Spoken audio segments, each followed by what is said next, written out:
Yes, my obedient family. Yeah, I don't come again to update our mindset.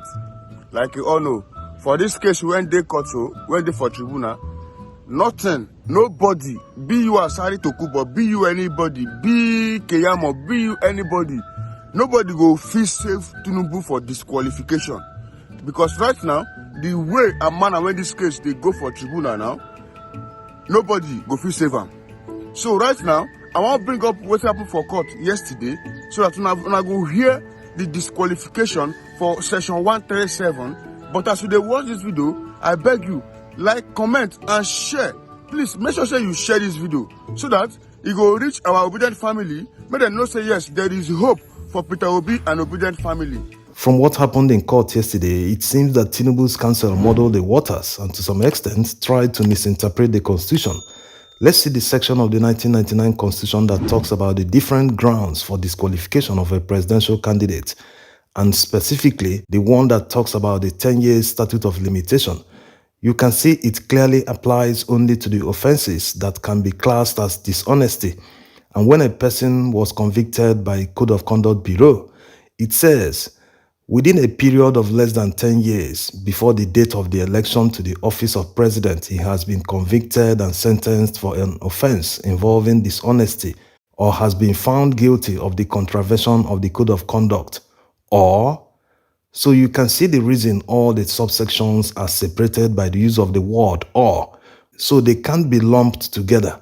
The Constitution sees these offenses covered under this subsection as minor offenses that should not prevent someone from contesting for elective positions after 10 years it happened.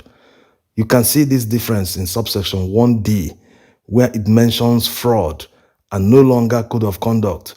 This is because fraud can't be classed as misdemeanor because it's a serious offense.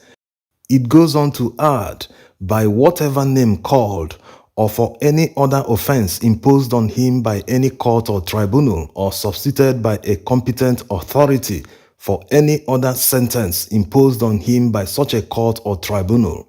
Or, and it goes on, as you can see, this addition is a blanket cover to cover all serious offenses. So any serious offense that a judge deems to fall under this section, the person must be disqualified. Obviously, they've categorized what you can call misdemeanor on one side, and on the other side, grave offenses have been categorized. And under subsection 1D, you can see that there's no provision for 10 years or 20 years, like in subsection 1E. Even if the statute of limitation should apply to all offenses, anything related to money laundering and narcotics should never be acceptable from persons aspiring to lead others, whether it's local government chairman, governor, or president. When politicians steal public money, the next step to legitimize the stolen money is to launder it. So you can imagine what will happen when a known money launderer who opened several accounts to launder money from narcotics proceeds occupies an elective executive position. He will simply help himself using his experience.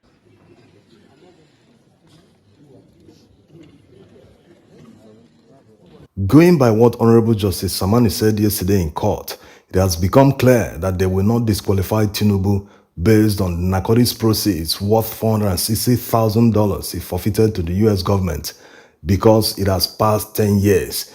That judgment against him was in 1993. That's 30 years ago. Yes, his statement was intentional, and if that will be the verdict on that particular disqualification ground, it poses a serious problem because when candidates present themselves for elective positions, it is left for the citizens to make research on them. Like this past presidential election, we had 4 major candidates. Most of the candidates engaged the citizens in debates and TV interviews just to project themselves and market themselves in front of the electorate. Apart from that, citizens still dug into the past of all the candidates to know them better, to know what they are capable of doing, to know if their thoughts and aspirations align with their own. Because when someone wants to lead you, you have the right to know the past and predict the character of the person. Even if the person actively tried to hide his past, you still have the right to use the internet or other media to get information about the person. So now you can now say, oh, I've known this man, he did this, he did that. With all that information, you can now say, yes, this is the man I want to vote for. This is the man I think will lead Nigeria to greater heights. So in essence, what it means is that it is the citizens that disqualify candidates at the polls. If a candidate fails to win the highest votes in an election, that means the people didn't vote for him. The people voted for another candidate. So ultimately, it is the people that disqualifies a candidate at the polls.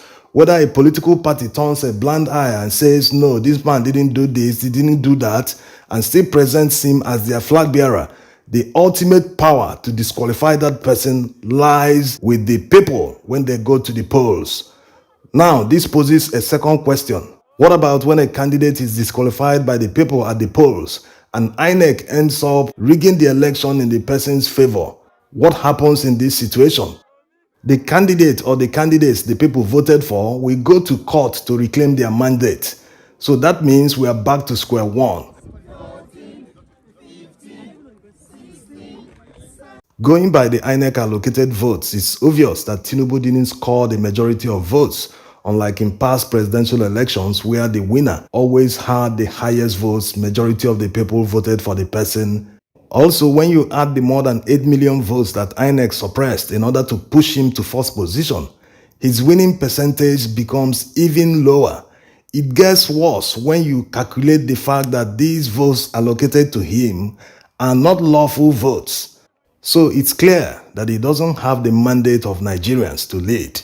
So how can the people who disqualified a candidate at the polls get justice from the courts?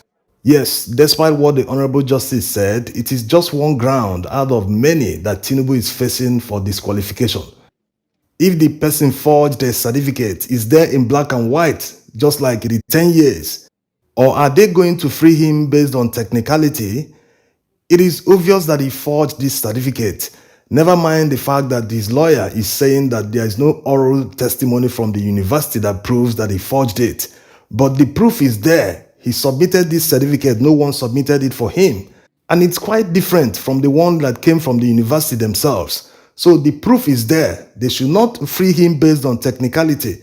That would be sending the wrong signal. That means someone can forge a certificate tomorrow and maybe go at the back and tell the university not to come and testify that it didn't come from them, and he will win in court. Now, going by their strict interpretation of the Constitution, it means that nothing will prevent Tinubu from being disqualified because he failed to appoint a new vice presidential candidate 14 days after the first one withdrew, which is in violation of the Electoral Act and the 1999 Constitution. This one is not in contention. Even his lead lawyer agreed in one of their replies that he indeed failed to appoint Shetima before the expiration of the 14 days. And it is a constitutional breach. And it is now beyond the Allied People's Movement. They can't even withdraw it. Yes, they brought the evidence before the court, so the court must hear the matter and make a decision. It's just like the police and the public prosecutor charging someone for a crime and bringing all the evidence before the court, and the court have seen the grievous crime committed by the person. They now apply to withdraw the case. No, it doesn't work that way. They must give reason that will satisfy the court before they can allow them. In fact, in some circumstances, the court will never allow them to withdraw such a matter because it has become open. They are now aware that the person committed the crime and they must do their job as justices of the court. They will not allow a crime that was committed against the people or the constitution go unpunished.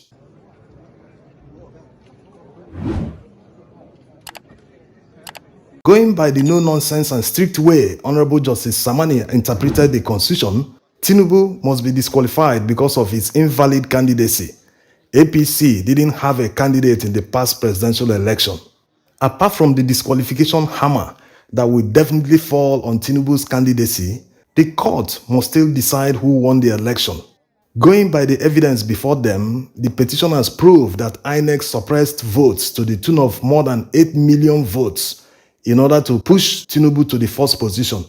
To prove this, they submitted INEC CTCs from many states. They also submitted their party agent copies that covers more than 10,000 polling units under the 18,000 blood results. In these polling units, they won massively. That's why INEC suppressed the votes in the first place. Because if those votes are counted and added, Labour Party will not be in the position where INEC put them in their allocation. They also submitted Beaver's report in many states where overvoting occurred. Yes, Labour Party, PDP, APC, all the parties will lose votes when results in places where overvoting occurred are cancelled. Yes, the fact that Labour Party submitted this evidence proves they won the election. If they were not sure they won the election, why would they submit Beaver's reports that proves overvoting when they know they will lose votes when these results are cancelled? It is to show you that they know that truly they won the election despite all the cancellations that will happen in overvoting areas, that they still came out tops. So it is the duty of the court to look at all the evidence, going by the promise made by the presiding judge during the pre-hearing that they will look at every matter based on their merit, not based on technicality. It is hoped that they will do the right thing despite what happened in court yesterday. It is interesting to know that the honorable justices understand the interest of Nigerians in this petition.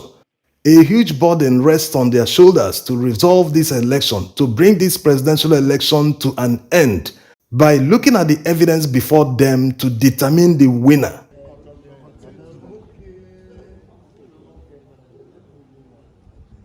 How the respondents defended themselves in court wasn't a surprise. It all started before the campaigns. All the other candidates were going to campaigns, speaking to people, trying to convince them. They also went to debate each other. Only Tinubu dodged all debates. He never faced any opposing candidate in a single debate during the campaigns. Even interviews, the only major interview he granted was to BBC. And guess what? The same BBC he trusted and gave an interview later compiled results from Rivers State. And you know who won? Labour Party and P2B won Rivers State. What did INEC announce? They announced Tinubu and APC as the winner. This evidence is before the court, also of Benue State. INEC announced APC as the winner of Benue State, despite their own results, both on IREV and hard copies, showing that P2B and Labour Party won. So these are many instances. We are not even talking about Lagos, all the other places. So it's obvious that INEC suppressed the votes of the Labour Party and pushed the other candidate to the first position. So in a nutshell, you can understand that the rigging of this election was planned well ahead of time. They knew that they can never win a free and fair election in Nigeria because the same party under Buhari administration mismanaged the Nigerian economy. Look at the price of goods. That's why they didn't bother to campaign. In some campaigns that Tinubu attended, he said he wanted to dance, just dance. The opposition capitalized on the mess they created. Look at the insecurity challenges that are still going on till today. On top of the hard times that Nigerians are experiencing, they still remove the fuel subsidy without warning. This is a party that have been in power since 8 years. They failed to build one single refinery to refine our crude oil so that they can buy the crude oil in Naira. The high cost of petrol is unjustifiable in Nigeria of today. What were they doing all along? They couldn't repair one single refinery out of the 4 we have. No single solution to anything, and they think they can win a free and fair election. They didn't think it, they knew. That was why they planned ahead to rig the election. Remember how the same party opposed the use of technology in the conduct of the election. Eventually, the Buhari administration forced it to pass. At the end of the day, INEC failed to use the same technology to conduct the election. So it was pre-planned right from day one. Block the upload of presidential election results, write the results by the side, move on without opposition, despite the shouts by oppositions, just announce the results, we'll go to court and find excuses. If we can buy INEC officials and security agents, all that, why won't we do the same thing to the judiciary and get the results that we need? Without prejudice, there's still hope that the honorable justices will do the right thing. They will do justice to the petition. Not just them, but also at the Supreme Court, going with all the evidence and the judicial precedents by the same Supreme Court. They cannot abandon all this just to favor one man.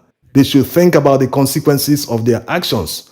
The whole country, not just the petitioners, are looking up to them to do justice to the petition. People who aspire to lead should not come through the back door. The election was a test of popularity, and it's obvious who is the least popular. How can that person end up being the winner of the election? Thanks for watching.